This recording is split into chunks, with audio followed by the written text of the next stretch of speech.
மாணவன் மீது இன்னும் அக்கறை கொண்ட ஆளுநர்கள்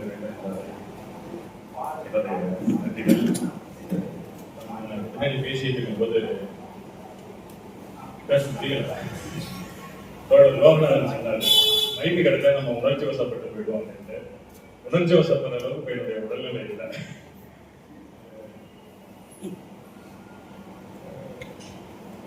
இங்க ஒரு பெரிய சிக்கல் இருக்கு. என்ன அப்படின்னா, கிராமங்கள்ல ஒரு பெரிய பட்டப்படிப்பு படிச்சுட்டு ஒரு பெட்ரோல் பேங்க்லையோ துணி கடையிலையோ 10,000 ரூபாய்க்கும் 15,000 ரூபாய்க்கும் வேலை பார்க்குற ஒரு இளைஞர்கள் அவங்க அந்த வருமானத்துக்கு விவசாயம் பண்ணலாம். விவசாயம் பக்கத்துல அவங்க விரும்புறதுக்கு விவசாயத்தை எப்படி பண்ண முடியும் அப்படிங்கிற ஒரு சில விஷயங்களை கொண்டு போகணும். ஒரு எழுத்தாளர், ஒரு நாவலாசிரியர் அப்படிங்கிறதெல்லாம் ஒரு சின்ன விபத்து தான். நான் வேற அளவு பண்ணிக்கிட்டு இருந்தேன்.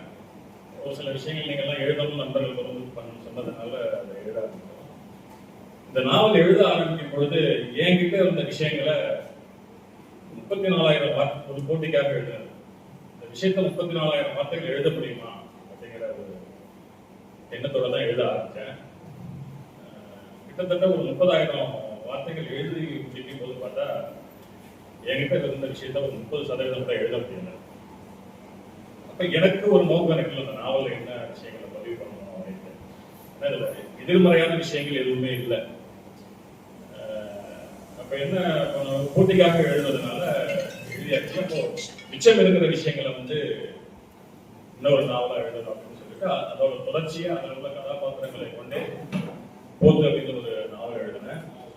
அந்த நாவலும் சமீபத்தில் ராமசே சுப்பையா நாவல் போட்டியில சிறப்பு பரிசு பெறுவதற்கு 30ஆம் தேதி நாவல் திரு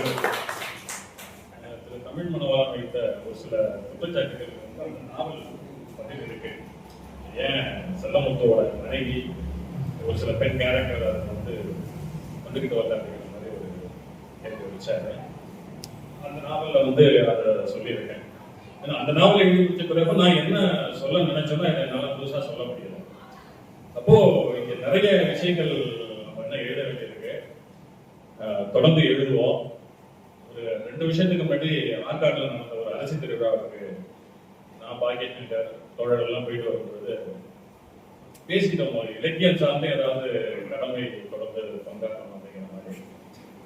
அப்போ ஆரம்பிச்சது வரக்கூடிய பற்றி ஒரு விமர்சனம் அப்படின்னு சொல்லிட்டு அப்புறம் அது தொடர்ந்து ஒவ்வொருத்தருக்கும் ஒவ்வொரு பணிச்சூழல் அது பண்ண முடியாமல் போயிட்டு அப்போ திரும்ப எடுத்து இந்த வேலையை பண்ணும்போது இன்னைக்கு புயல் கொஞ்சம் பயமுறுத்திட்டு இல்லாட்டி இதுக்கான திட்டமிடலாம் வேற மாதிரி இருந்தது.